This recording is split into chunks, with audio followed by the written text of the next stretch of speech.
Um campo de futebol no mesmo bairro onde começou no esporte é o palco da volta às origens do ex-meia Paulo Rodrigues. Campeão brasileiro pelo Bahia em 1988, o mineiro de Uberaba hoje leva a vida ensinando a crianças e adolescentes habilidades como passe e domínio de bola, fundamentos que renderam a ele o reconhecimento como um dos melhores volantes da sua geração. Em entrevista ao G, Paulo falou sobre a carreira, revelou os bastidores da conquista pelo tricolor de aço e relembrou a relação com o técnico Evaristo de Macedo, incluindo uma bronca dada pelo treinador momentos antes da final do Brasileirão, e das dicas de recebeu do técnico Tele Santana. O ex-jogador também contou sobre a passagem dele pelo futebol japonês, que teve direito a título e confusão contra o time de Zico. Ele cuspiu na bola. A Uberaba de Paulo Rodrigues, nascido e criado no bairro Abadia, em Uberaba, no Triângulo Mineiro. Paulo teve um início parecido com o de muitos craques. De origem humilde, ele fez dos campos de terra e dos pés descalços o cenário para os primeiros passos como atleta. Era difícil de dominar a bola no campo cheio de buracos, sem drama. Isso ajudou muito, porque você tinha que conseguir dominar e fazer o passe nesse piso totalmente irregular. O sonho de ser jogador eu sempre tive, mas entre só sonhar e se dedicar e focar tem uma diferença. Aprovado em um teste no Nacional de Uberaba, Paulo defendeu o time da cidade entre 1981 e 1985,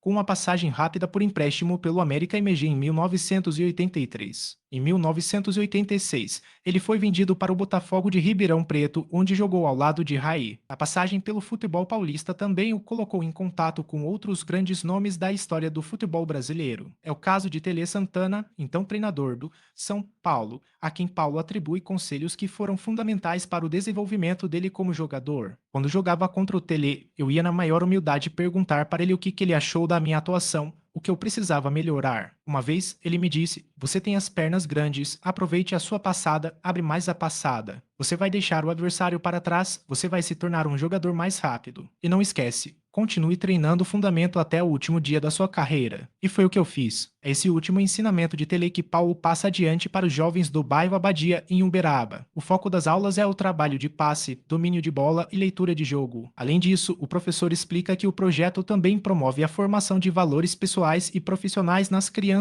e adolescentes. Quando eu vejo que o menino está focado e quer ser profissional, mas que tem poucas condições, a gente ajuda no máximo que puder. A gente também ensina que tem que ser uma pessoa boa, não só dentro do campo. Fora do campo, você tem que respeitar seus pais, você tem que respeitar seus irmãos. Você tem que ser exemplo dentro da sua casa. São essas coisas que fazem o craque, afirmou. O Bahia de Evaristo, o esforço e a qualidade do volante do Botafogo SP despertaram o interesse do Bahia, que comprou o passe de Paulo Rodrigues no início de 1988. Mas a chegada do mineiro a Salvador não saiu exatamente como planejado. Acostumado com as temperaturas mais amenas do interior paulista, o volante sofreu com o calor baiano e chegou a perder 7 kg nos primeiros meses no tricolor de aço. Os problemas fisiológicos fizeram com que ele ficasse de fora das primeiras rodadas do Campeonato Brasileiro, e ele só foi escalado depois da intervenção do técnico Evaristo de Macedo, com quem mantém uma grande amizade até hoje. O Evaristo me perguntou o que estava acontecendo, porque eu não estava conseguindo render aquilo que esperavam. Então ele me disse para ficar morando no fazendão antigo CT do Bahia para melhorar minha alimentação,